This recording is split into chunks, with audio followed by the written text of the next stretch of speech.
ስፖርትስ በሁሴን አብዱልቀኒና በዳዊት ንጉሴ።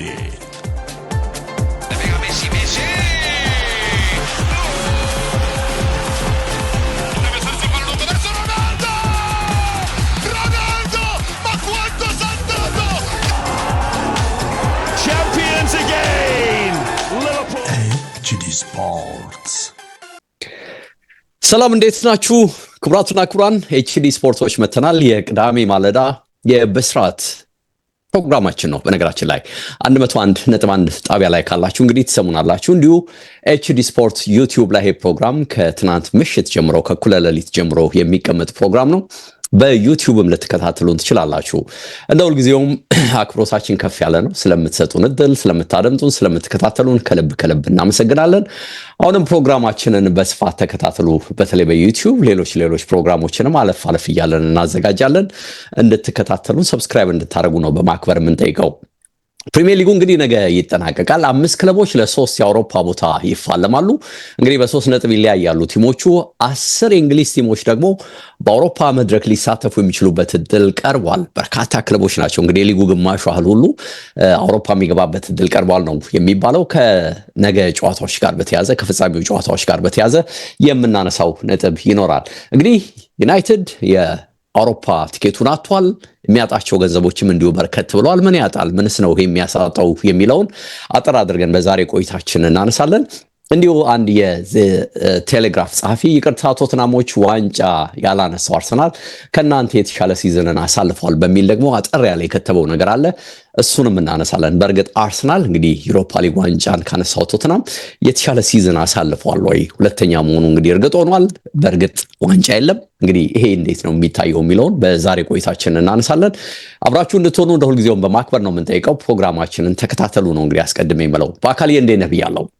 አለን ዴቭ እንዴት አለ? አድማጭ ተመልካቾቻችን እንዴት ናችሁ ብያለሁ። ምንም አለን እንግዲህ ተገናኝተናል። ሳምንቱ ብዙ ነገሮች ያለፈበት ነው። በእርግጥ ከዋንጫው አንጻር ብዙም ያልተዝናናንበት እንደነበር እኔም አንተም አንስተናል በሐሙሱ ቆይታችን። ዛሬ ደግሞ እንግዲህ የሊጉን መጠናቀቅ ተንተረሰን የምናነሳቸው አንዳንድ ጉዳዮች አሉ። እንደተለመደው ጨዋታዎችን ማዕከል አድርገን የምንሄዳቸው ነገሮች የሉም ብለናል። የተወሰነ አንዳንድ ነገሮች ልስጥህና ምናልባት በተለይም በቻምፒየንስ ሊጉ ለመግባት የሚሳተፉ ቡድኖችን አንዳንድ ጠቃሚ መረጃዎችን ልስጥህና ከተመረጡት ጉዳዮች ላይ በተለይ ፎረስትና ቼልሲ በደንብ ቀልቤን ስቦታል እያልከኝ ሀሳብ ስትሰነዝርልኝ ነበር። እሱን የተመለከተ አለፍ ካለም ሌላ ነገር ካለ እሱን እናያለን። እንግዲህ ይሄ 10 የሚደርሱ ቅድም መግቢያ ላይ የጠቀስኩት ቲሞች በእንግሊዝ ሊሳተፉ ይችላሉ የሚለው ነገር ለሊጉ ተሳታፊዎች ጠቃሚ ነጥብ እንደሚሆን ከወዲሁ እየተነሳ ነው። ምናልባትም እንግዲህ ትልልቆቹ ቲሞች የሚቸገሩት በሊጉ ኮንሲስታንት የመሆን ጥያቄ የሚነሳባቸው አንድም በሳምንት አንድ ጨዋታ እያደረጉ የሚመጡ በተለይ ከወገብ በታች ያሉ ቲሞች በደንብ አድርገው ያሸንፏቸዋልና የዋንጫው ጉዟቸው ላይ እንዴት ኢምፓክት እንደሚፈጠር በደንብ እያነሳን ነበር። የጨዋታ ጫናም በመኖሩ የጉዳት ጉዳይ ይመጣል። ከዛ ጋር ተያይዞ የሚነሱ የፋቲግ ጉዳይ ይመጣል፣ የጉዞ ጉዳይ ይመጣል። ምክንያቱም አውሮፓ እዛው ሊጉ ላይ ደግሞ ሰሜን፣ ደቡብ እዚህ እዛ እያሉ የሚሄዱበት ነገር ስላለ ጫናው ትልቅ እንደነበር ይነሳልና አሁን ግን በተለምዶ 10 የእንግሊዝ ቲሞች የሚገቡ ከሆነ ኮንፈረንስ ሊጉም ቢሆን ብዙ ነው የሚያስጉዝህ። ዩሮፓ ሊጉም ቢሆን በተመሳሳይ መልኩ የራሱ ነጥብ አለው።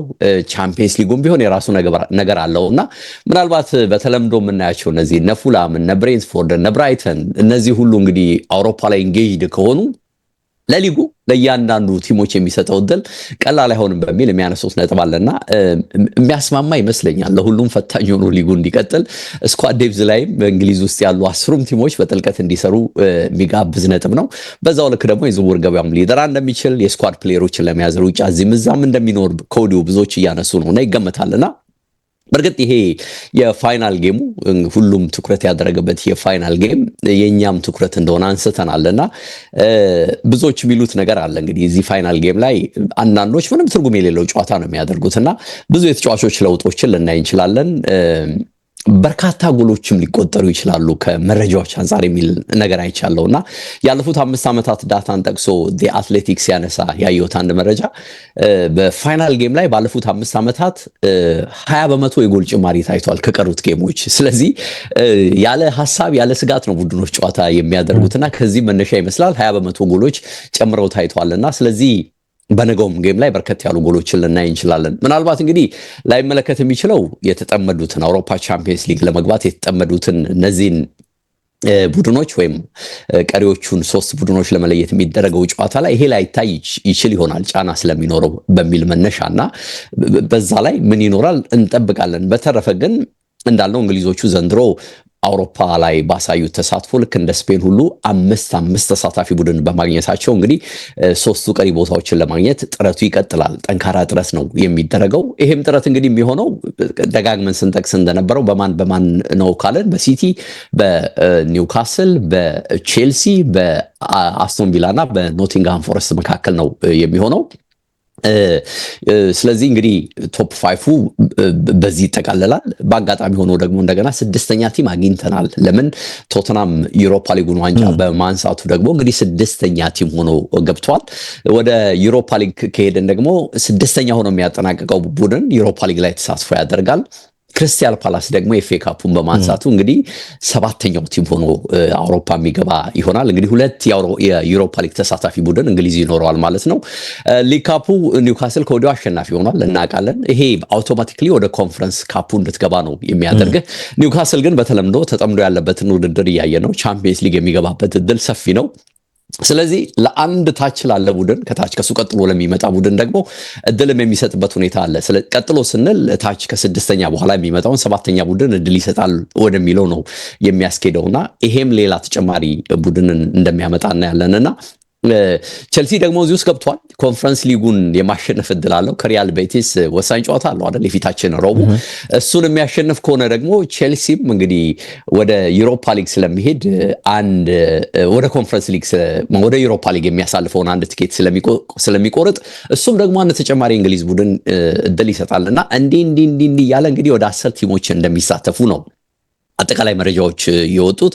ይሄ ሁሉ እንግዲህ አዲሱ የአውሮፓ ቻምፒየንስ ሊግ ፎርማት፣ የዩሮፓ ሊግ ፎርማት፣ የኮንፈረንስ ሊግ ፎርማት ነው እንደዚህ በርከት ያለ ነገር ይዞልን የመጣው።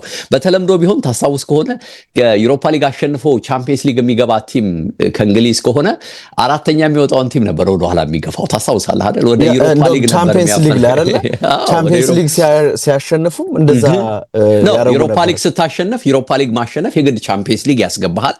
ስለዚህ ቻምፒየንስ ሊግ ትኬት ውስጥ የሚገቡ 4 ቲሞች ውጪ ከሆነ ይሄ ያሸነፈው ቡድን 4ኛ የሚወጣውን ቡድን ወደ ዩሮፓ ሊግ ነበር የሚያስፈራው። በተለምዶ ቻምፒየንስ ሊግ ራሱ አታስታውስም? ሊቨርፑል 2005 ሻምፒዮን ሲሆን እኮ በፕሪሚየር ሊጉ 5ኛ ሆኖ ነው የጨረሰው። 4ኛ ሆኖ የጨረሰው ኤቨርተን ከቻምፒየንስ ሊግ ውድድር ውጪ እንዲሆን ተደርጓልና ቻምፒየንስ ሊግ ላይ ወደዛም ይሄዳል። ልክ ነው። የዩሮፓ ሊግ አሸናፊ ደግሞ ተጨማሪ ቁጥር እንዲያገኙ ይሄ እንግዲህ 4ኛ ያለውን ተጨማሪ አንድ እንዲጨምሩም አድርጓቸው ስፔን ላይ በዚህ ሴቪያ ተጠቃሚ እንደነበር እናስታውሳለን። ግን አዲሱ ፎርማት ለሁሉም አዲሱ ፎርማት አሁን ይሄን ሁሉ ገደል ከቶታል እንዳልከው ወደ 36 ያህል ቲሞች ስላሉ ከያቅጣጫው የሚመጡትን በያቅጣጫው የማስተናገድ መቀበል ነው። ሌላ ክራይቴሪያ የለውምና እየተገፋ 10 ቲም ድረስ እንግዲህ የሚሄድ ከሆነ እኮ እግዚአብሔር ያሳይ 3 ውድድር ላይ እንግሊዝ 10 ቲሞች በጣም ከፍተኛ ቁጥር ነው። ኦልሞስት የሊጉን ግማሽ ማለት ነውና ላይ ብቻ 6 መሆኑ ራሱ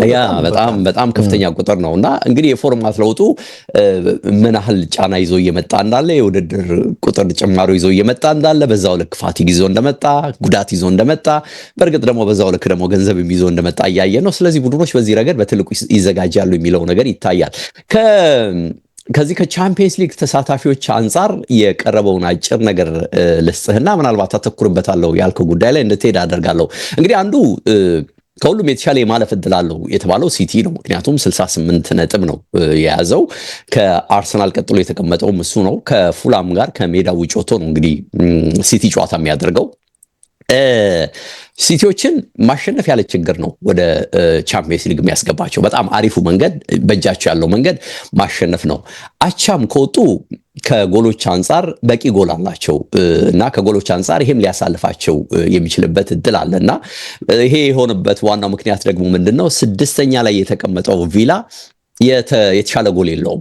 ስለዚህ የግድ ቪላ የሆነ የተለየ ነገር ፈጥሮ አሸንፎ ምንድነው ተሸንፎ ሌላ የሚፈጥረው ምንም የተለየ ነገር ስለሌለ ቢሸነፍላቸው በቃ እዚህ ጋር ያበቃል። እነሱ ጎል ስላላቸው በዛው ላይ የመቆም ነገርም ስላለ በተሻለ ድል የመሄድ አማራጭ አላቸው። እንግዲህ አይ ቲንክ አሁን 65 ነው አይደለ? 65 ነው ቪላ ያለው። ቪላ 66 66 ነው ያለው አይደለ? 66 ነው። ስለዚህ ማንቸስተር ሲቲ 68 አለው። አቻ ቢሆኑ 69 ይሆናል። አቻ ቢሆኑ ሲቲዎች 69 ይሆናል። ቪላም ቢያሸንፍ እኩል 69 ይገባሉ። ነገር ግን በርካታ ጎሎች ማስቆጠር ይጠበቅበታል ሲቲ ማነው ቪላ ሲቲን ለማለትና ስለዚህ የጎል አድቫንቴጁ ስለዚህ ለሲቲ አደላ በመሆኑ ቪላ ቢያሸንፍም በጣም በርካታ ጎሎች ማስቆጠር ስላለበት ያንን ያደርጋል ተብሎ ግምቱ ስለማይገባ 16 17 ያ ሊሆን ስለማይችል ይሄም ያቻ ውጤት ሲቲዎችን እንደሚያሳልፍ ነው መረጃዎች የሚጠቁሙት። ሽንፈት ግን ጎጂ ነው ለሲቲዎች ነው የሚሉት። ምክንያቱም ኒውካስል፣ ቼልሲ እና ቪላ ካሸነፉ ሲቲ ይወጣል። በቃ ኒውካስል፣ ቼልሲ፣ ቪላ የሚያሸንፉ ከሆነ ሲቲ ከዚህ ውስጥ ሙሉ ለሙሉ የሚወጣበት እድል ስላለ አቻና ማሸነፍ ላይ እንዴት ሲቲ እንደተንተራሰ እዚህ ጋር በግምት ሊገባ ይገባል ማለት ነው። ቀጥሎ የሚመጣው እንግዲህ ኒውካስል ነው። ኒውካስል ሜዳው ላይ ከኤቨርተን ይጫወታል። ድል ጤናማ የጎል ልዩነት ስላለው በጣም ጠቃሚ ነው። በቃ ማሸነፍ አስፈላጊ ነው ለኒውካስል ነው ሁሉም የሚለው። አቻ ግን ሁሉም በተለይ ፎረስትና ቼልሲ አንዱን ስለሚያሸንፍ ማለት ነው ቪላ ካሸነፉ ሊወጣ ይችላል። ስለዚህ አቻ ጠቃሚው እንዳልሆነ ታያለ። ቪላ ካሸነፈ ኖቲንጋም ፎረስት ወይም ቼልሲ ካሸነፈ ሊወጣ የሚችልበት እድል እንዳለ እዚህ ጋር ይጠቆማል። እንግዲህ ሲቲን ላይ ጨርሰን ስላለፍን ሲቲም እዚህ ውስጥ የሚገባበት እድል ከመኖሩ መነሻ ነው። እንደውም ውጪን ያደረጉት ፎረስትና ቼልሲን እና ቪላን የከተቱት ሲቲ ከዚህ ከኒውካስል ሜትሪክስ ውጪ ስለሆነ በቃ የራሱን እድል የመወሰን አቅም ስላለው በሚል ነው ያወጡት። ግን አቻ ከወጣ የሚሸነፍበት እድል የሚወጣበት እድል አለ። ሽንፈት ግን ሊያሳልፈው የሚችልበት ብቸኛ መንገድ ኒውካስልን አስቶን ቪላ ከተሸነፈ ሊያልፍ የሚችልበታል። ተሸንፎ አስቶን ቪላ የሚሸነፍለት ከሆነ ሊያልፍ የሚችልበት እድል አለ። ስለዚህ ያልጠበበ በሁለተኛነት ሊቀመጥ የሚችል እድል እንዳለው ኒውካስል እዚህ ጋር ታያለ። ከዛ በኋላ እንግዲህ የሚመጣው የቼልሲ ሁኔታ ነው። ቼልሲ ድል በጣም ጠቃሚው ነው። ለምን? ጤናማ የጎል እድል አለው። በነገርህ ላይ ጥሩ ጎሎች አሉት። ስለዚህ ጠቃሚው እንደሆነ ተቀምጦለታል። ከኖቲንጋም ፎረስት ጋር እዛው ለንደን ላይ አዌ ነው ጨዋታ የሚያደርገው። አቻ የሚወጣ ከሆነ ያልፋል። በተለይ ኒውካስል ከተሸነፈለት ወይም ደግሞ ቪላ ማሸነፍ ካልቻለ፣ እንግዲህ ማሸነፍ ማለት 3 ነጥብ ካልወሰደ፣ አቻም ከተሸነፈለትም ጠቃሚ ነው። ግን የሚያልፍበት እድል ኒውካስል ከተሸነፈለትና ቪላ አቻ ወይም ደግሞ ከተሸነፈ የሚያልፍበት እድል አለ። እንግዲህ ይሄም የነሱን እድል እንዴት እያጠበበው እንደመጣ ታያለ። ሽንፈት ጠቃሚው ላይ ሆነ የሚችልበት እድል እንዳለ ነው የሚጠቆመው። ኒውካስል በ3 ጎል ልዩነት ከተሸነፈለት ብቻ ነው የሚያልፍ የሚችለው። ተሸንፎ ኒውካስል በ3 ጎል ልዩነት ከተሸነፈለት ብቻ ነው ሊያልፍ የሚችለው ቼልሲ። ስለዚህ የቼልሲዎች እድልም ምን ያህል እየጠበበ እንደመጣ ጤናማው ድል መሆኑንና አቻና ሽንፈት ግን ራሳቸውን የቻሉ ሌሎች ቡድኖች ላይ መሰረት ያደረጉ ድሎችን ይዞ እንደሚመጣ ነው የምታየው። ጠቃሚ አይደለም። ስለዚህ ቼልሲ ምን አይነት የቤት ስራ ሰርቶ ይገባል እናያለን። ቪላ እንግዲህ ከዩናይትድ ጋር ነው አዌ ጨዋታውን የሚያደርገው። እንግዲህ ይሄ ከባድ ነው። ኦፍ ኮርስ ዩናይትድ ተሸንፎ ነው የመጣው በዩሮፓ ሊግ። ይህን የመጨረሻ ጨዋታ እንዴት ያየዋልም ራሱን የቻለ ትልቅ ጥያቄ ያስነሳል። ድል እንግዲህ ያልፋሉ። ድል የሚያሳልፋቸው ነው። ግን ሲቲ ከተሸነፈ ወይም ደግሞ ኒውካስል ወይም ቼልሲ ነጥብ ከጣሉ ደግሞ ይሄ ጠቃሚያቸው ይሆናል። ድሉ ራሱ በማን ላይ የተንተራሰው? የሲቲ ሽንፈት ላይ ወይም ደግሞ ኒውካስል ወይም ቼልሲ ደግሞ ነጥብ ከጣሉለት አቻ ከወጡለት ብቻ ነው ትርጉም የሚኖረው። ስለዚህ እየጠበበን ይመጣዋል የቪላ ድል። አሁን ደግሞ ከቼልሲም እየጠበበ መጣ። አቻ ከወጣ ቪላ ከዩናይትድ የሚያልፉት ኒውካስል ወይም ቼልሲ ከተሸነፉለት ብቻ ነው። አቻም ሞቶ የኒውካስልን ሽንፈት ወይም ደግሞ የቼልሲን ሽንፈት ይጠብቃል። ስለዚህ ዋጋ የለውም። ሽንፈት ሙሉ ለሙሉ ያሳልፋቸው። በቃ እድላቸው ሙሉ ለሙሉ የሚያጡት ከተሸነፉ ነው። ልዩነቱ ራሱ ዴፍ በአስቶን ቪላ በኩል እንደውም ማሸነፍ ብቻ ነው ወደ ቻምፒየንስ ሊግ እንዲመለሱ የሚያደርጋቸው። አቻ ቢወጡ ከቼልሲ ጋር በነጥብ እና እነሱ እንግዲህ እንዳነሳው ከላይ ያሉት ቡድኖች ከተሸነፉለት ነው አይደል እነሱ 67 ይገባሉ። ኒውካስልና ቼልሲ የሚሸነፉ ከሆነ እዛው ላይ ይቆማሉ። ስለዚህ ያው ያለው ድል እንዳልኩ የኒውካስል ወይም የቼልሲ ሽንፈት ይጠብቃሉ እነሱ። ሌላውም እርሳው እንግዲህ ሲቲን ትረሳዋለህ እዚህ ውስጥ እንግዲህ ኖቲንግሃም ፎረስትንም እዚህ ውስጥ ትረሳዋለህ። ምክንያቱም ቼልሲ ከተሸነፈ ማለት ያው ፎረስት አሸነፈ ወደሚለው ትሄዳለህና ፎረስት ወደ ላይ ከፍ ስለሚል ራሱ ደግሞ ማን ነው ሲቲ ኦልሬዲ ድሉን በራሱ የመወሰን አቅም ስላለው እዚህ ኬሚስትሪ ውስጥ አይገባም ነው። ስለዚህ የሚያልፉት ኦንሊ ኒውካስል ወይም ቼልሲ ከተሸነፉላቸው እነሱ ደግሞ ሊያውማቸው ወጥተው እዚህ ውስጥ አስገባለ ሽንፈት ፈጽሞ ያሳልፋቸው። በቃ ከተሸነፈው አጨብጭበው እዛው ከደጋፊ ጋር ተሰናብተው መውጣት ብቻ ነው የሚጠበቅባቸው። የማንንም ውጤት አይጠበቁም። የኖቲንግሃም ፎረስትን እድል ስናይ ከሁሉም የጠበበ የሚመስለው የነሱ ነው። እንዳልኩ ባላቸው ድል ትልቅነት ነው ያመጣዋቸው እንዳለ እያንዳንዱ ቡድኖች። ፎረስት ድል ካደረገ ያልፋሉ። ቪላ ወይም ግን ኒውካስል ነጥብ ሊጥሉለት ይገባል። ይሄ ደግሞ ድልም ራሱ በቃ እንዴት እያጠበበበት እንደመጣ የፎረስትን እድል ታያለ። የሚያልፉት ቪላ ወይም ደግሞ ኒውካስል ነጥብ ከጣሉ ነው። ከቼልሲ ነው እንግዲህ ጨዋታውን የሚያደርገው። በእርግጥ ሜዳው ላይ ነው። እንዴት ይሆናል እናያለን። አቻ ከወጣ ምንም እድል የላቸውም። ወደ ዩሮፓ ሊግ ነው የሚገቡት። ይሄም ራሱ በቪላ ሽንፈት ላይ ይመሰረታል። ኢቭን ዩሮፓ ሊግ የመግባት እድላቸው አቻ ወጥቶም በቪላ ሽንፈት ላይ የሚመሰረት ነው። ቪላ ከተሸነፈላቸው ነው ዩሮፓ ሊግ የሚገቡት። ሽንፈት ግን በቃ ያለ ጥርጥር ወደ ኮንፈረንስ ሊግ በቀጥታ ነው ማለፍ አይደለም፣ ወደ ኮንፈረንስ ሊግ ወደ ታች ነው የሚያመጣቸውና ጫናው በርክቷል። እንደምታየው በወረቀት ሲታይ የሲቲ ትልቅ እድል ነው። ቀጥሎ ኒውካስል ነው የተሻለ እድል ያለው። ቀጥሎ የሚመጣው በስሌት ቼልሲ ነው። ቀጥሎ ቪላ ይመጣል። ቀጥሎ ፎረስት ነው የሚመጣውና እያንዳንዱ ከማሸነፍ ካቻ መውጣት ከሽንፈት አንጻር ያለውን ኬሚስትሪ በዚህ መልኩ አስቀምጠውታል መገናኛ ብዙሃን። አይ ቲንክ ለሚከታተለውም ጠቃሚ ነጥብ ነው። በተለይ የሚወዷቸው ክለቦች ካሉ እድሎቻቸውን በዚህ አሁን ባስቀመጥነው ካልኩሌሽን መሰረት እንግዲህ አሳስረው ማየት የሚችሉበት እድል አለ የሚለውን ላንሳለ ብዬ ነው። የሚነሱ ነገሮች አሉ እንግዲህ ከጨዋታዎች ጋር በተለይ ትርጉም ያለ የሚመስለው የእውነትም ስታየው ትልቅ ጨዋታ የሚመስለው በተለይ የራሳቸውን እድል በራሳቸው የመወሰን አቅም ያላቸው ቡድኖች እንዳሉ ቢሆንም እንዳልኩት ሲቲ በደንብ ይወስናል አቅሙን፣ ኒውካስልም በደንብ ራሱን ይወስናል። ግን በደንብ በቃ ትኩረት ሰጥተው መፋለም ያለባቸው ቼልሲና ፎረስት ይመስላሉ አይደል ስታየው? ትክክል ዴቭ። እንግዲህ ፎረስት ከ1995 እንደ አውሮፓውያን አቆጣጠር በኋላ የአውሮፓ ውድድር ላይ ተሳትፎ ለማድረግ የሚያደርገው ጥረት ነው። እንደውም ወደ ቻምፒየንስ ሊግ ከፍ ካሉማስ 1981 ላይ ነበረ ለመጨረሻ ጊዜ የቻምፒየንስ ሊግ ተሳታፊ የነበሩት። ስለዚህ ከዛ በኋላ የመጣ እድል ነው የሚል ነገር አለ።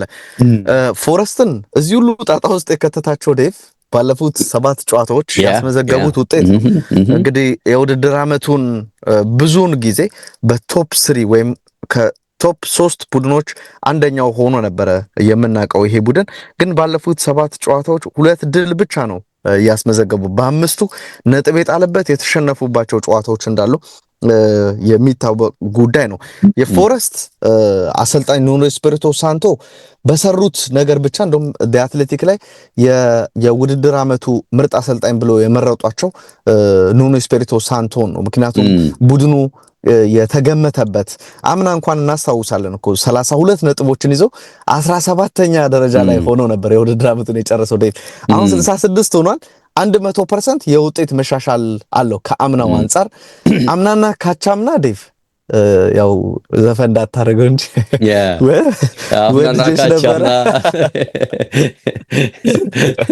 እና ምን ነበር ቀጥሎ ምናምን ዘንድሮ ትንሽ ፒቹ ላይ ነው ትንሽ የምትቸገረው። ጥሩ ነው ያያዘ ደስ ይላል። ሪትሙም ጥሩ ነው። ሬንጅ ዝቅ ብሏል። ትንሽ ድምፅህ ይርገበገባል ነገር እና እሱን አስተካክለናል። ቀጣዩ ችግር የለም። ነገሩን የጀመርከው ራስህ ስለሆነ እዛው ራስህ ጨርሰው ብዬ ነው። እኔ የጀመረው በደንብ አቀጣጥልልህ ነበር፣ ግን አሁን ያ ሁሴን እዚህ ጋር ቢኖር ቤንዝል ነበር ላይ ያነስ የሚነሰንስበት ቦጭ ቁኝ ይላል እንግዲህ ባገኛችሁበት አጋጣሚ። እና እንግዲህ ባለፉት 2 የውድድር ዓመታት ዴቭ ኖቲንግሃም ፎረስት በድምር ያሸነፋቸው ጨዋታዎች ብዛት 18 ነው። ዘንድሮ 19 ጨዋታዎችን አሸንፏል። ምን ያክል እንደተለወጠ ቡድኑ መጨረሻ ጸጸት ውስጥ እንዲገባ ያደረገው ነው እንጂ ዩሮፓ ኮንፈረንስ ሊግን ራሱ ዴቭ ተሳትፎን ቢያገኙ ልክ ዋንጫ አግኝተው እንደተመለከት ነው ይሄ ፓሬድ እንደሚያዘጋጁት አሁን ሊቨርፑል ከነገው ጨዋታ በኋላ እንደሚያደርጉት ነገር ሁሉ በኖቲንግሃም ፎረስት ደጋፊዎች በኩል በቃ ኃይለኛ የጀግና አቀባበል የጀግና እንግዲህ የውድድር ዓመት ብቃትን በተመለከተ ለተጫዋቾቹ ቴንኪዩ ማለት ነገርን ማቅረብ ነበረባቸው። ግን ራሳቸው በጣም ከፍ አደረጉትና ነገሩን አሁን ቻምፒየንስ ሊግ አለ መግባት ወደ ኤሮፓ ሊግ ዝቅ ማለት ከዛም ደግሞ ወረስ የሆነ ሽንፈት ነገር መምጣት ደግሞ ወደ ኮንፈረንስ ሊግ እንዲወርዱ ሲያደርጋቸው መጨረሻ ላይ እያጨበጨቡ ምን እያሉ ሰው በመቆዘም በእንደዚህ አይነት ነገር ውስጥ እንዲያልፉ ይገደዳሉና የራሳቸው ስኬት መልሶ የጠለፋቸው ይመስላል።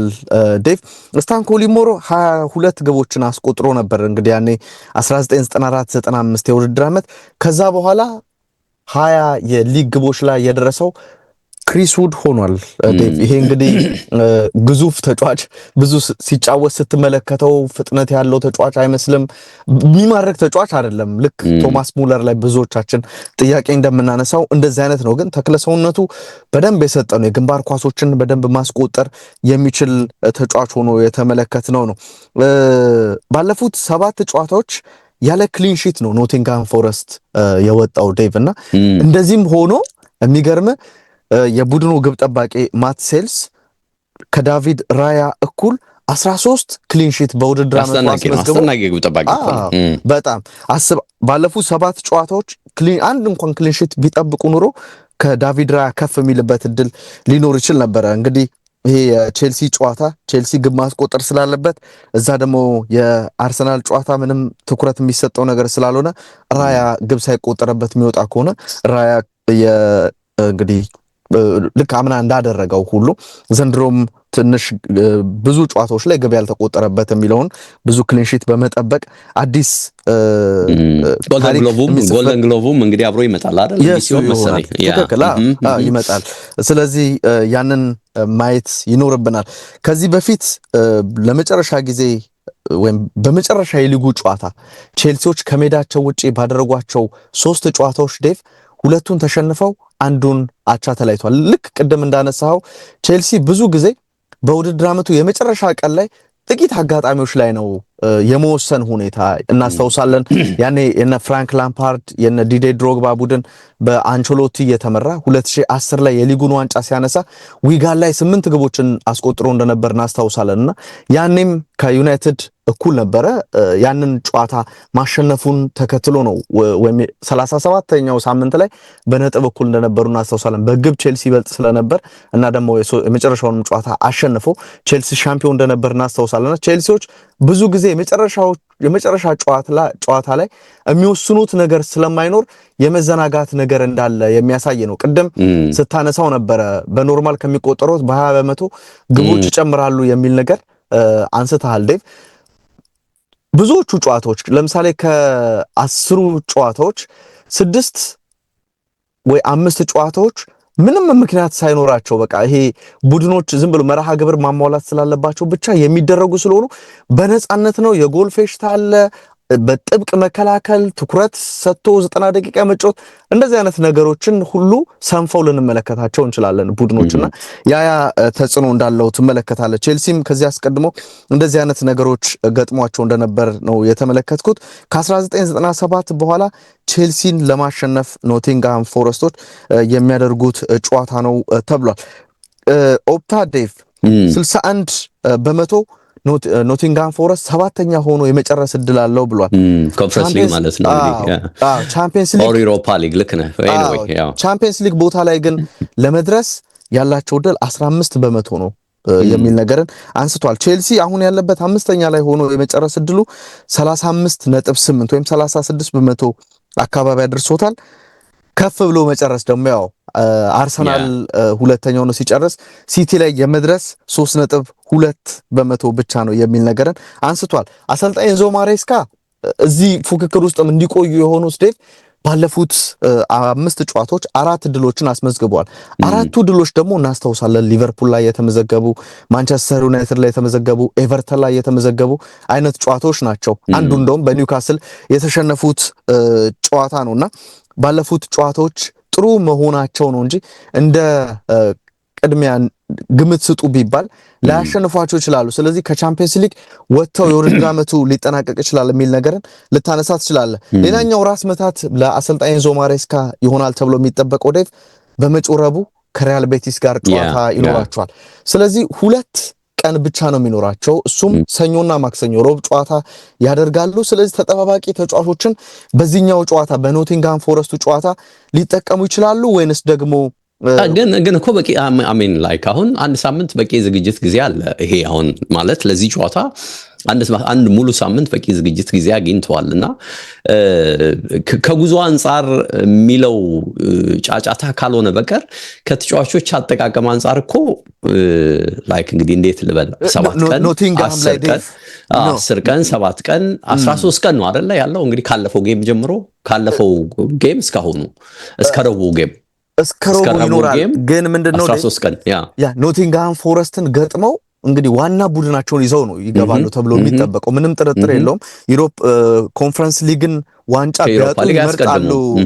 ቻምፒየንስ ሊግን ቀጥታ የመሳተፍ እድላቸው እጃቸው ላይ ሆኖ ይሄንን እድል ይሞክራሉ። የ70-80 ሚሊዮን ፓውንድ ጨዋታ ልትለው ትችላለህ። እዚህኛው ላይ ትኩረት እንደሚያደርጉት አለ። ግን ደግሞ አንዳንድ አስተያየት ሰጪዎች ምናልባት አንዳንድ ተጫዋቾችን ሊያስቀምጡ ይችላሉ የሚል ጥያቄንም እያነሱ ነውና አሰልጣኙ የሚወስኑት ጉዳይ በደንብ መቆመር እኔ ደግሞ በግሌ በደንብ መቆመር አለባቸው ባይነኝ ሁለቱም ላይ ላይክ የተለየ አሁን የጉዳት ወሬ የላቸውም እንዳልኩት 13 ቀን ነው ለሁለቱ ጨዋታ ያለ ጋፕ።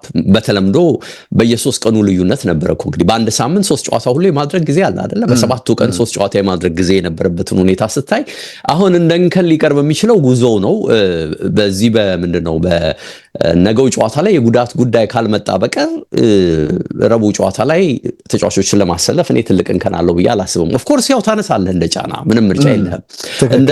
እንደ ተለመዱት እንደ ጣሊያን ለምሳሌ እኮ ይሄንን ጨዋታ ትናንት ሊያደርጉልህ ይችሉ ነበር። ለምሳሌ አሁን አረብ ነው አይደል የጣሊያን ሴሪያው የተደረገው ትናንት አድርገውልህ ይሄን ካልኩሌሽን ከግምት ውስጥ አስገብተው ለረቡ እንድትዘጋጅ ማድረግ ይቻል ነበር። ግን ትልቁ ጥያቄ ደግሞ ይሄን ጨዋታ መወሰን የሚችሉት እነሱ ብቻ አይደሉም።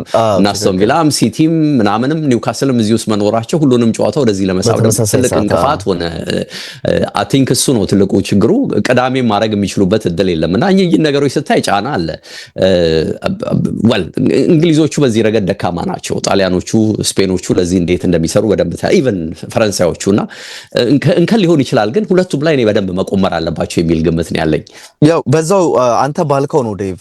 እኔ እዚህኛውም ጨዋታ ላይ የሚጠቀሙትን ቋሚ 11 አንድ ምን እንደዚህ አይነት ለውጥ አንድ ወይ ሁለት ተጫዋቾችን ለውጠው ምናልባት የግብ ጠባቂ ሁኔታ ያው ዋንጫ ነው አዲስ ታሪክ ያስመዘግባሉ። ሁሉንም የአውሮፓ ውድድሮችን ያሸነፈ የመጀመሪያው ቡድን ይሆናል። እንደዚህ አይነት ታሪኮች ስለሚያጓጓቸው ምናልባት ሁለቱም ጨዋታ ላይ 10 ወይም 11 ተጫዋቾችን በሙሉ ማለት ነው ቋሚ 11 ኖቲንግሃምን የሚገጥመው ተጫዋቾች በሙሉ ወይንም 10ዎቹ በሪያል ቤቲሱ ጨዋታ ይኖራሉ የሚል ግምት ነው ያለኝ። ዞሮ እንግዲህ ከቡድን ዜናዎች ጋር በተገናኘ ማርክ ጊዩና እንደዚሁም ደግሞ ክሪስቶፈር ንኩንኩ ደርሰዋል ተብሏል። ዴቭ ከቡድኑ ጋር ልምምድ ሲያደርጉ ነበር። ምናልባት የሆነ ፎይታ ካለው እንመለከታለን። አሰልጣኙ በንኩንኩ እንቅስቃሴ እጅግ ደስተኛ አይደሉምና ቼልሲዎች እንደውም ውሳኔ ሰጥተዋል። ይሸጣል የሚል ነገር አሁን እየተነገረ ነው የሚገኘው። የውድድር ዓመቱን የመፈጸም ጉዳይ ብቻ ነው። እንደውም ከአርሰናል ጋር ከሊቨርፑል ጋር ይሄ ተጫዋች ስሙ ከዩናይትድ ጋር ስሙ እየተነሳ እንዳለ የንኩንኩን እየተመለከተ እንገኛለን። ሳንቾ ከዩናይትድ ጨዋታ ውጪ እንደነበር ነው አስተውሳለን። አሁን ይመለሳል የሚል ነገር አለ።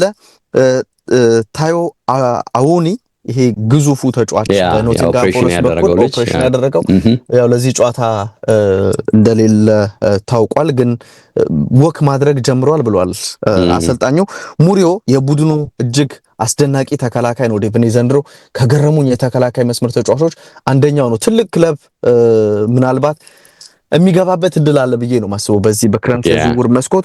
ካሉም ሁድሰን-ኦዶይ በባለፈው ጨዋታ ከተጠባባቂ ወንበር ተነስቶ ነበር የጀመረው።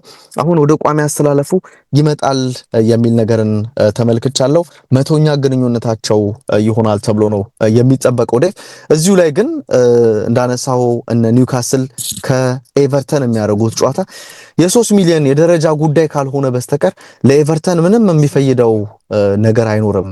ዴቭ ግን ደግሞ ኒውካስል የአውሮፓ ቻምፒየንስ ሊግ ተሳትፎን አስተማማኝ የራሱን እድል በራሱ እንዲወስን የሚያደርገውን አሸናፊነት ኤቨርተን ላይ ማግኘት ይኖርበታል። እዛው ሜዳው ላይ የሚያደርገው ጨዋታ ስለሆነ ይሄኛውም ጨዋታ እንደዚሁ እንድትጠብቀው የሚያደርግ ነው። ይሄንን ለማለት ነው ዴቭ። አይ ቲንክ ከእንትኖቹ ከዝርዝሮቹ አንጻር ሳይ ምንድነው ለምችለው መሰለ ሲቲ የማለፍ እድሉ ትልቅ ነው። ራሱ የመወሰን አቅም አለው ባይ ነኝ። ፉላምን አሸንፎ ሲቲ ይገባል የኔ ግምት ነው። ኒውካስልም በኤቨርተን የሚቸገር አይመስለኝም። ኤቨርተን አሁን መነቃቃት ላይ እንዳለ ከሞይስ መምጣት በኋላ እያየን ነው። ኒውካስልም ገቢ ነው ብዬ ነው ማስበው። እንግዲህ 4 ደረሱ አይደል? ይሄንን ካለ ቀጥሎ የሚመጣው አሁን የጠቀስከው ዝርዝር ጨዋታ ላይ የቸልሲን አሸናፊነት ጠራጠር አቻ ነው የሚለው ስሜቴና ይሄንን ጨዋታ የቸልሲና ኖቲንግሃም ፎረስትን ስመለከተውና ይሄን ተከትሎ ምን ይዞ ይመጣል የሚለው ነገር ግራ ይገባኛል። ግን የቪላና ዩናይትድም ጉዳይ እዚህ ውስጥ ይገባል አይደል? እንግዲህ በተለይ ለቪላ ዩናይትድ እንቅፋት የሚሆን ከሆነ ድሮም የማይጠቅመው ስለሚሆን ምክንያቱም ኒውካስል ኦልሬዲ እድል ውስጥ ስለሚገባ ወይም ደግሞ ቸልሲም ከተሸነፈለት ስለሆነ ቪላ የማለፍ እድል የሚኖረው አቻም ሞቶ እዚህ ጨዋታ ላይ ለቪላ ዩናይትድ እንቅፋት የሚሆን ይመስለኛል። አላቅም ቪላም ቢያሸንፍ ደግሞ እንደጠቀስኩልህ ወሳኝ የሚሆኑ ቁልፍ ነጥቦች አሉ። በተለይ ቸልሲ እና የኖቲንግሃም ፎረስትም ጉዳይ ይህንን ጨዋታ የማሸነፍ አቅም አለውና ቪላን ነው የማስወግደው። ግን ከቸልሲና ከፎረስት አንዱ ያልፋል በኬሚስትሪው ስሌት መሰረት። ግን ያን ጨዋታ የምገምተው አቻ በሚል ነው በነገር ላይ። ስለዚህ ቸልሲን አስገባው ማለት ነው ወይ ቸልሲ ወይ እንግዲህ ኖቲንግሃም ፎረስት እንግዲህ ምን ሊሆን እንደሚችል አላቅም። ለኔ ግምቱ አቻ ነው። ቪላ ከተሸነፈ ደግሞ እዚህ ውስጥ ያለው አንዱ ቡድን የተሻለ ግምት ይኖረዋል። ይሄ የሚሆነው ደግሞ ሲጠጋጋ ወደ ቸልሲ የሚሄድ ነው። ቸልሲ 5ኛውን ቦታ ያገኛል የሚል ግምት ነው ያለው በኔ ስሌት። አላቅም ያንተን? ትክክል። እኔም እንደዚሁ ነው የምገምተው ዴቭ። እኔ እንደውም የማስበው እዛ ቼልሲና ኖቲንግሃም ፎረስት ኖቲንግሃም ያው የተወሰነ መቀዛቀዝ ነገር አለ። እንደ ሙሪው አይነት ተጫዋች መግባታቸው አጠራጣሪ ነው። ይሄ ከቁርጭምጭሚት ጉዳት ጋር በተገናኘ ወሳኝ ተከላካይ ነው። ምናልባት ክፍተቶች ሊኖሩ ይችላሉ ፊት የመከላከል እንቅስቃሴው ላይ። ቼልሲ ደግሞ ግብ አይቆጠርበትም የምትለው ቡድን አይደለም። አዎ በደንብ ስህተት ይሰራሉ ግብ ጠባቂው፣ ተከላካዮቹ። ይሄን ነገር ልንመለከት እንችላለንና ምናልባት የተወሰነ እኔ ወደ ቼልሲ ቼልሲ ጨዋታውን ሲሪየስ ሆኖ ቀርበው ሊያሸንፉ ይችላሉ የሚል ግምት አለኝ። ያ እንኳን ባይሆን ዴቭ አቻ እንኳን ቢለያዩ ዩናይትድ አስቶን ቪላን የሚያስጥለው ይመስለኛል። ስለዚህ ያንተ አይነት ሐሳብ ነው ያለ ቼልሲ እዚሁ ቦታ ላይ ሆኖ እንግዲህ የውድድር ዓመቱን ይፈጽማል የሚል ግምት ያለኝ። አቻም ቢሆን ያው በዚህ ስሌት ይሄዳል። ኒውካስልም ወደ አቻ ነው የምሰጠው ዴቭ። ኤቨርተን ከኒውካስል እሱንም ጨዋታ እጠብቃለሁ። ያው ሌሎቹን ያላነሳናቸው ብዙም ትኩረት የሚደረግባቸው ስላልሆኑ ሳውዛምፕተን አርሰናል ምንም ሳውዛምፕተን ወርዷል። አርሰናልም የአንድ ነጥብ ጉዳይ ነው ሁለተኛ ሆኖ ለማረጋገጥ የሚለውን ነገር ካልሆነ በስተቀር የለም። ሊቨርፑል ከክሪስታል ፓላስ ዴቭ ከ35 ዓመታት በኋላ ሊቨርፑሎች ከደጋፊዎቻቸው ፊት ዋንጫ የሚያነሱበት ነው። የትሬንት አሌክዛንደር አርኖልድ እና የአሰልጣኙን ጉዳይ አይተዋል። ልምምድ ላይ በትክክል ወይም በበቂ ሁኔታ አይደለም የሚሰራው የሚል ነገርን በይፋ ተናግሯል። ስለዚህ ጉዳይ ነግሬዋለሁ የሚል ነገር አለና የበለጠ እኔ ይሄ አስተያየት ተጫዋቹን ከደጋፊዎች ጋር እንዲቃቃር የሚያደርግ ሐሳብ ይመስለኛል። ከአርነ ስሎት የሰማነውና መከላከል በጣም እንደምትችልና ሰዎች እንደሚገምቱ እንዳልሆንክና ከዛ የተሻለ ተጫዋች መሆንን ተመልክቻለሁ፣ ግን ደግሞ የተሻለ ስራ መስራት አለበት የሚል ነገር አሰልጣኙ ሲያነሱ ነበር። እንደው ብያለው ለማለት ሳይሆን ታውሳለህ የውድድር ዓመቱ ያለ ይሄ የሰውነት ቋንቋው ጥሩ አይደለም የሚል ነገር ተቀይሮ ሲወጣ አፍንጫውን የመንፋት ነገር አለ ምናምን በቃ ደስተኛ ያለ መሆንና የሆነ ትቶት እንደሚሄድ ያወቀውን አንፕሮፌሽናል የሚመስል ባህሪ ወጥቶ በሚዲያ እንኳን ባይናገር ግን የሰውነት ቋንቋው ያንን ይናገራል የሚል ነገር ሳነሳ ነበርና እንግዲህ አሰልጣኙ ይሄንን ሐሳብ ሰጥቷል። ልምምድ ላይ ደግሞ እሳቸው ስለሚያዩት ልምምድ ላይ በቂ አይደለም፣ ከዚህ የተሻለ ነገር መስጠት አለበት የሚል ሐሳብን ሰጥቷልና ይሄ አስተያየት ምናልባት አንፊልድን አሁንም ከፍሎ የተወሰነው እንዲጮሁበት እንዲያደርግ እድል የሚሰጥ ይመስለኛል። ዴቭ አሰልጣኙ ጥሩ ነገር ቢያንስ ከወጣ በኋላ ሊናገሩ ይገባል እንጂ የመሸኛው ጊዜ ይሄንን ማለታቸው ብዙ ተጽዕኖ ይኖረዋል የሚል ግምት አለኝ። የምትጨምረው ነገር ካለ ጨምር። ኖ ዩናይትድን በቃ በዚሁ መልኩ ብናልፈው የሚሻል ይመስለኛል። መጀመሪያ ቆይ ይሄኛውን ላንሳልህና ከአርሰናል ጋር የተያዘውን ጉዳይ ቀጥልህ ደግሞ በስተመጨረሻ ዩናይትድን ጉዳይ ታነሳለህ። ምክንያቱም ሰዓታችንን በደንብ እየሄደ ነው። ወደ 35 ደቂቃዎች ላይ ደርሰናል።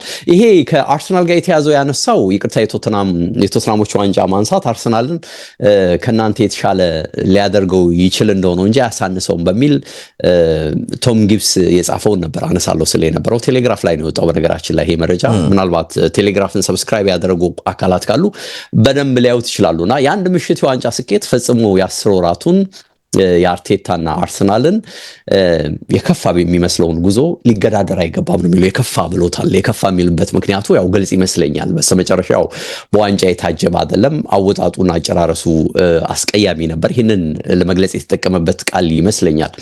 እንግዲህ የክሪስታል ፓላስ የቅዳሜ ኤፍ ኤ ዋንጫ ስኬት ሁሉንም ደጋፊ በሚባል ደረጃ አስደስቷል ይላል ይሄ ጻፊና በርካቶች ፓላሶችን እንኳን ደስ አላችሁ ብለዋቸዋል። ከሲቲ ጋር የተገናኙ ሳይቀሩ ምናልባት ፔፕን አይጨምር ይሆናል እንጂ ይሄ ሁሉም እንኳን ደስ አላችሁ ብለዋቸዋል የሚል አስተያየት አለው። እግር ኳስ እንግዲህ እንዲህ ነው የሚሰራው ነው የሚለው።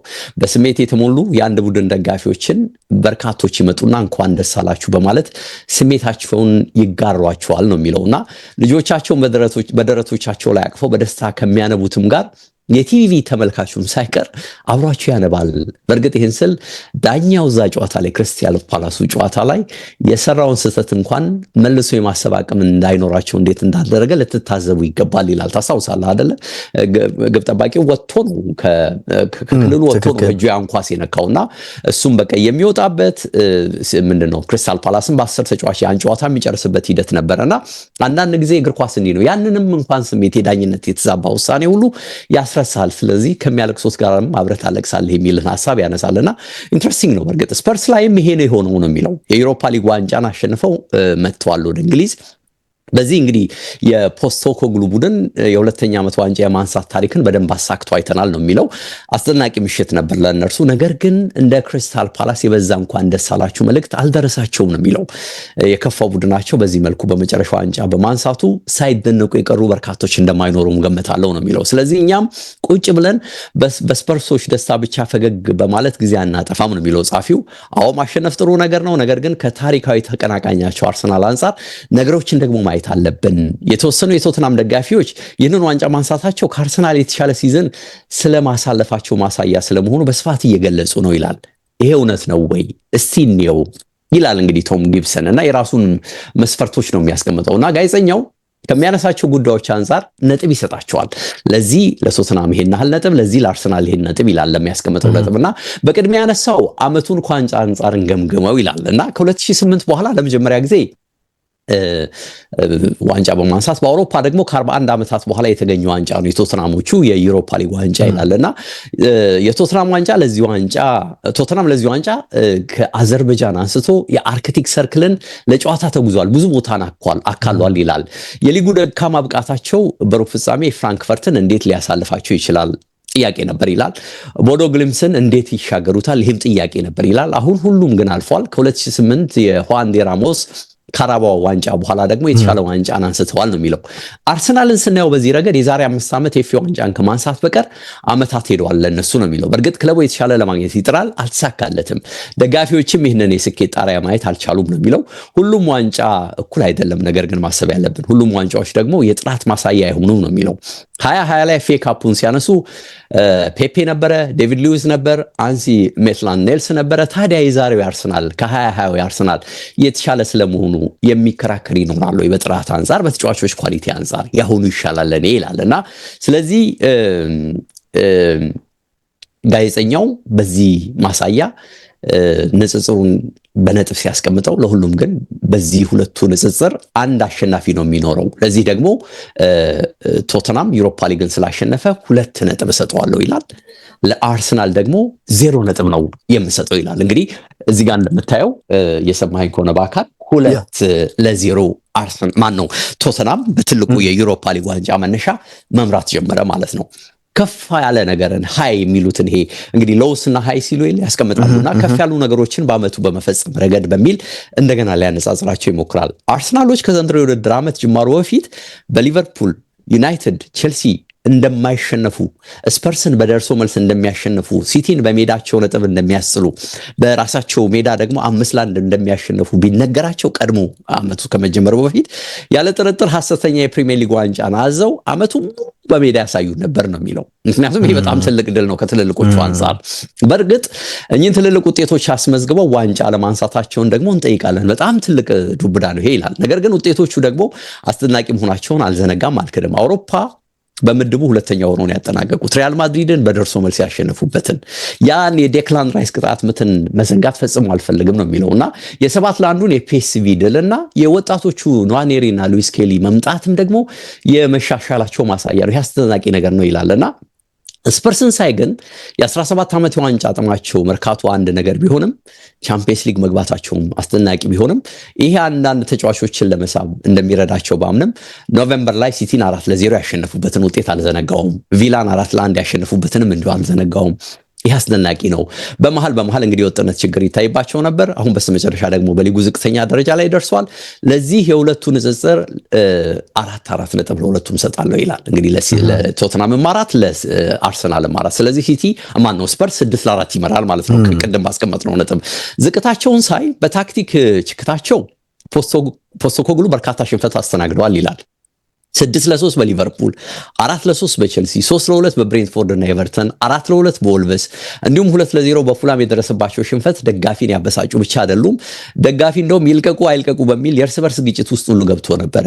ከኤፍኤ ካፑ በአራተኛው ዙር በቪላ ደግሞ ወጥተዋል። ከካራባው ካፑ በሊቨርፑል የደርሶ መልስ 5-0 ውጤት ተሸንፈዋል። ይሄን አልዘነጋም ይላል። አርሰናልን በተመለከተ ዝቅታው ጉዳቶች የራሳቸው ችግር ነበራቸው። ረባሹ የዳኝነት ውሳኔን እዚህ ጋር ግምት ውስጥ አስገባለሁ ይላል። እነዚህ ብስጭት ፈጥሯል ይላል። ማድሪድን ቢወጡትም ቁልፍ ተጫዋቾቻቸውን ፓሪስ ላይ አጥተዋል ይላል። በሊግ ካፑ በደርሶ መልስ ኒውካስል አሳምኖ አሸንፏቸዋል። ይሄንን ዝቅታቸው አድርጋችሁ ሰዱት ይላል። በዩናይትድ በኤፍኤ ዋንጫው ወጥተዋል። ይሄም ራሱ ዝቅታቸው ነው። ያም ሆኖ ግን ከታዩባቸው የጉዳትና መሰል ችግሮች አንጻር ዝቅታቸው ከስፐርስ የተሻለ ነው የሚለው እና በዚህ ለስፐርስ 2 ነጥብ ሰጣለሁ፣ ለአርሰናል 4 ነጥብ ሰጥቻቸዋለሁ ይላል። ስለዚህ በጥቅሉ 8 ነጥብ ሰጣቸው ሁለቱን የዓመቱን የሊግ ብቃት ሲያነሳ ለአርሰናል አበሳጭ ሲዝን ነው። ከ2004 በኋላ ዋንጫ ያነሳሉ የተባሉበት ዓመት ነው። ሊቨርፑል ሳይጠበቅ መጣ፣ ዋንጫ አነሳ።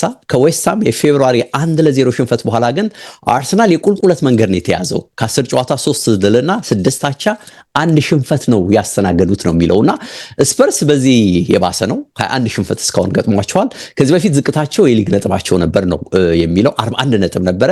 አሁን ያንን ማሳካት አይችሉም። ምናልባት 15ኛ ሆነው ሊያጠናቅቁ ይችላሉ። በዚህ የከፋ ዓመታቸው እንግዲህ ለስፐርሶች ልሰጥ የምችለው 1 ነጥብ ነው፣ ለአርሰናል ግን 3 ነጥብ ሰጥቻለሁ ይላል። ስለዚህ አሁን ደግሞ አርሰናል 11-9 መምራት ጀመረ ማለት ነው። አጠቃላይ ሙድ ውስጥ ይገባል። የአርሰናል አንዳንድ ደጋፊዎች የተለያየ ሶሻል ሚዲያ ላይ ወጥቶ የሚያንጸባርቁትን ነገር እንደ አጠቃላይ ደጋፊው አስተያየት አትውሰዱት፣ እርሱት፣ እሱ ውሸት ነው የሚለው። አዎ ደጋፊው አመቱ በዚህ መልኩ በማለቁ ተበሳይቷል። ነገር ግን ደግሞ በጣም ለቀጣይ አመት ትልቅ ተስፋ ሰንቀውን የመጡት ነው የሚለው። ኦዴጋርድ፣ ሳካ ምናልባትም ሙሉ የረፍት ጊዜን ያሳልፋሉ። ስለዚህ ይሄ ጠቃሚ ነው የሚለው። የሐሙስ የስፐርስ ደጋፊዎች ደስታ በቀላሉ አይታይም ይላል። ወደ ዘመናዊ ስታዲየም መግባታቸውን በቀላሉ የሚታይ አይደለም ይላል። ሁኔታው ግን እንግዲህ ከቤንታንኩርና ቢዮንሴ መምረጥ አይነት ነገር ነው የሚለው። ልዩነት አለው ነው የሚለው። ሌቪ በቆይታቸው ሐሙሱን ሳይጨምር 1 ዋንጫን ያሳኩት። ደጋፊው የክፍት አውቶቡስ ጉዞ ሊያደምቅ ቢችልም በቀጣይ ሲዝን ግን ከጅምሩ ችግር ከታየ ተቃውሞ በኮቹም ተቃውሞ በሌቪም ላይ ተጠናክሮ ነው የሚቀጥለው ይላልና በዚህ ለቶትናም 2 ነጥብ ለአርሰናል 3 ነጥብ ሰጥቻለሁ ይላል። ስለዚህ አርሰናል 14-11 አሁን እየመራ ነው ማለት ነው። የመጨረሻ ማሳያ የሚለው የሜዳ ላይ ፐርፎርማንስ እና ኤክስፔክቴሽን ነው ይላል። የተጠበቀውና የሆነው ምንድነው ንጽጽር የምንለው ማለት ነው። ስፐርስ ሲዝኑ ሲጀምር ዋንጫ አስቦ አይደለም የሚጀምረው። በመጨረሻ ግን የሆነ ዋንጫ ከተሳካላቸው አጨብጭበው ነው የሚቀበሉት ነው የሚለው። ዘንድሮ የሚሆነው ይሄ ነው የሚለው። ሳይታሰብ የቻምፒየንስ ሊግ ተሳትፎን አገኙ ይላል። አርሰናሉ ሲዝኑ ሲጀምሩ 2 እና 3 ዓመታት አንጻር ዝቅ ብለው ስለነበረ የሚያስቡት ሁልጊዜም ፕሪሚየር ሊግ ማንሳትን ነው። ስለዚህ ይሄ ተሳክቷል አልተሳካም። ነገር ግን ዝም ብለን ያሁኑ የዘንድሮውን ውጤት ስናይ ከ2017 እስከ 2001 ከነበረው አንጻርም ከፍ ያለ ነው ይላል በነጥብ። ምክንያቱም ያኔ ቬንገርም ኤምሬም የመጨረሻዎቹ ዓመታት ላይ የተሻለ ነገር መስራት አልቻሉም። አርቴታ ግን መጥቶ ከነሱ አሁንም የዘንድሮ ነጥብ ከነሱ አሁንም የተሻለ ነው ይላልና ለሁለቱም ቡድኖች እንግዲህ ከጠበቁትና ከሆነው አንጻር 3 ነጥብ ሰጥቷቸዋል። ሲያጠቃልል ምን ይላል? አዎ ስፐርስ ሐሙስ ምሽት ዋንጫ አንስቷል። ይሄ ትልቁ ስኬታቸው ነው። ነገር ግን የአንድ ምሽት ድል የ10 ወራትን አጠቃላይ ነገር አይቀይረው። የአርሰናል ደጋፊዎች አሁንም ቢበሳጩ አይገርመኝም። አንዳንዶች በስፐርስ የአውሮፓ ዋንጫ ቢቀኑ እንዲሁ አይገርመኝም። ነገር ግን ጉዳዩ ግራ የሚያጋባ አይደለም፣ የተቀመጠው እውነት ነው። ለዚህ ደግሞ አርሰናል በአመቱ የተሻለ ነው። በእኔ ነጥብ አሰጣጥ 17 ለ14 ስፐርስን ይበልጣል ይላልና ቮት ሰጥተው ነበር ከሱ አስተያየት ስር ማን ነው የተሻለው በሚል ማለት ነው። በአካል 56% አርሰናል፣ 44% ስፐርስ የሚል ድምጽ ሰጥቷልና እንግዲህ ለመለኪያነት ያስቀመጣቸው ነገሮች ስለተመቹኝ ነው እንጂ አከራካሪ አይደለም ይሄ ጉዳይ። ጊዜ በዚህ ላይ መውሰድ አልፈልግም። የቀረንን ሰዓት ለዩናይትድ እንስጠው። አካል ትክክል። እንግዲህ ዩናይትድ ከአስቶን ቪላ የሚያደርጉት ጨዋታ ይጠበቃል። ዴቭ ኦልትራፎርድ ላይ ቢደረግም ይህንን ጨዋታ 51.8% አስቶን ቪላ ያሸንፋል የሚል ቅድሚያ ግምት ነው። እናንተ እንደሰጠውን አይነት ግምት አይደለም በኦፕታ የተሰጠው። ዴቭ የቻምፒየንስ ሊግ ቦታን ለማግኘት የሚደረግ ጨዋታ ነው። እንግዲህ ዩናይትዶች በጣም ከጎምዛዛው የዩሮፓ ሊግ የፍጻሜ ጨዋታ ሽንፈት በኋላ የሚያደርጉት ጨዋታ ነው። ብዙ ነገር እየተነሳ ነው ያለው። አሰልጣኙ ላይ ጥያቄዎች እየተነሱ ነው ያሉት።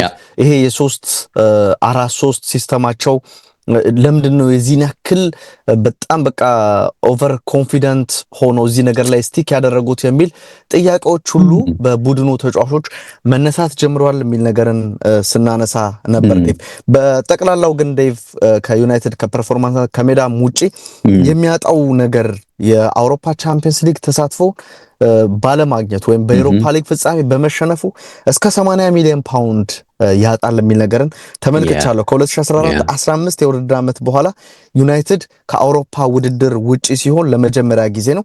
ይህም ደግሞ ፒኤስአር ወይም በእንግዲህ ወጪና ገቢያቸው ተመጣጥኖ የመጓዝ ሁኔታን የፕሪሚየር ሊጉ ደንብን እንዲያከብሩ ላያረጋቸው ይችላል የሚል ነገር አለ። ባለፈው ከሪፖርት አንጻር ስናነሳ ነበር ብዙ አያሰጋንም እናስተካክላለን የሚሉ ነገሮች ራትክሊፍ ራሳቸው ሲናገሩ ነበር። ግን አሁን ከገንዘብ አንጻር ይሄ ነገር አንስተዋል።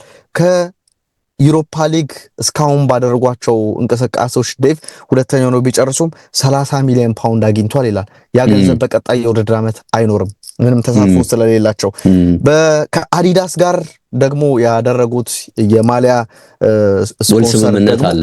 እሱ ላይ ደግሞ ዴቭ ዩናይትድ በአውሮፓ ውድድር ማይሳተፍ ከሆነ 10 ሚሊዮን ፓውንድ 90 ሚሊዮን ነው ወደ 80 ሚሊዮን ዝቅ እንዲል ይደረጋል። ስለዚህ ይሄም ዝቅ ይላል። አምና ከጨረሱበት የፕሪሚየር ሊጉ ደረጃ አንጻር ዘንድሮ እስከ 16ኛ ሆነው ሊጨርሱ ይችላሉና ወይም አሁን ባሉበት 16ኛ ላይ የሚጨርሱ ከሆነ ካለፈው ዓመት 22.4 ሚሊዮን ፓውንድ ያነሰ ገንዘብ ነው የሚያገኙት ይላል እና ብዙ ቁጥሮችን ያስቀምጣሉ። ግን እነዚህ በጣም የሚታዩ ሲግኒፊካንት የሆኑ እነዚህ ናቸው። ሌሎችም የሚነሱ ነገሮች አሉ። ዩናይትድ እነዚህ ሲደማመሩ እስከ 80 ሚሊዮን ፓውንድ ሊያጣ ይችላል። የሚሸጡ ተጫዋቾች ሊኖሩ ይችላሉ የሚሉ ነገሮች እየተነሱ ነው ያሉት። የጋርናቾን ጉዳይ ስናነሳ ነበረ ዴቭ። ወንድሙ እንደውም በጣም ተናዶ ነበረ ተናዶ አስተያየት ሰጥቷልና ተጫዋቹ ራሱ አሁን በቃ ሰመሬን ወይም ረፍቴን ማሳለፍ ነው የምፈልገው ከዛ በኋላ የሚፈጠረው ነገር እናያለን የሚል ነገር ተናዷል። ለምን እንደተቀመጠም እንደማያውቀውና ግራ እንደገባው እንደተከፋ ከጨዋታው መጠናቀቅ በኋላ ሲተች ቡድኑን እንዳጠቃላይ ሲተች እንደነበር እናስታውሳለና ከዩናይትድ ጋር ያለው ነገር አጠር ሲል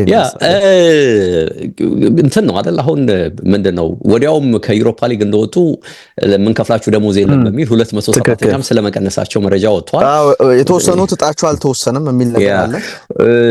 በዚህ ሳምንት ከተጫዋቾች ዝውውር ጋር በተያዘ ጊዮክሬሽ አይመጣም የሚሉ ወሬዎች በርክተው ነበር እንግዲህ ቻምፒየንስ ሊግ ባለመኖሩ። አሁን ደግሞ እንደገና በአዲስ መልክ የመምጣት እድል አለው በሚል እየተቀሰቀሱ ያሉ ነገሮች አሉ። እንግዲህ ትኩረቱ የተጫዋቾች ዝውውር ነው። ግን ዝውውርም ሆኖ አሁን በኤ ሌቭል የፈለጋቸውን ተጫዋቾች በሊጉ ለመሳተፍ አያመጡም የሚል ነገር ነው እየወጣ ያለው። ቢ ሌቭል ላይ የተቀመጡ እንግዲህ ለሊጉ ብቻ የሚሆኑ ተጫዋቾች ላይ ማተኮር ነገር ይኖራል የሚል መረጃ እየወጣ ነው። ዩናይትድ ያጣው ነገር በጣም ትልቅ ነው። በነገራችን ላይ ዩሮፓ ሊጉ ያሳጣው በጣም በርካታ ነገር ነውና በጣም የሚቆጩበት ጊዜ ላይ የደረሱ ይመስለኛል። ግን ትልቁ ነገር ክለብ ውስጥ ያለው ቶክሲክ አትሞስፌር አሁንም ስላልተቀየረ እሱን ራሱ ለማጽዳት ጊዜ የሚፈልግ ይመስለኛል።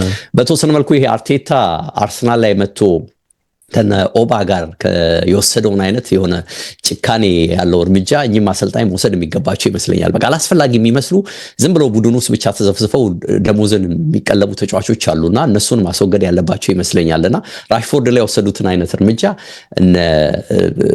እነ ሉክሾ እና ሌሎችም ላይ መውሰድ ያለባቸው ጊዜ የደረሰ ይመስለኛል። ለሁሉም እንግዲህ የሚነሳው ይሄ ነው። ቆይታችን ቢያበቃ የተሻለ ነው የሚሆነው። ኤችዲ ስፖርቶች ነበረን በተወዳጁ ብስራት ኤፍኤም 101.1 ላይ ሰማችሁን።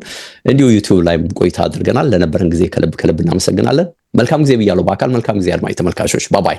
ሰላም ዴቭ። መልካም ጊዜ ላንተ።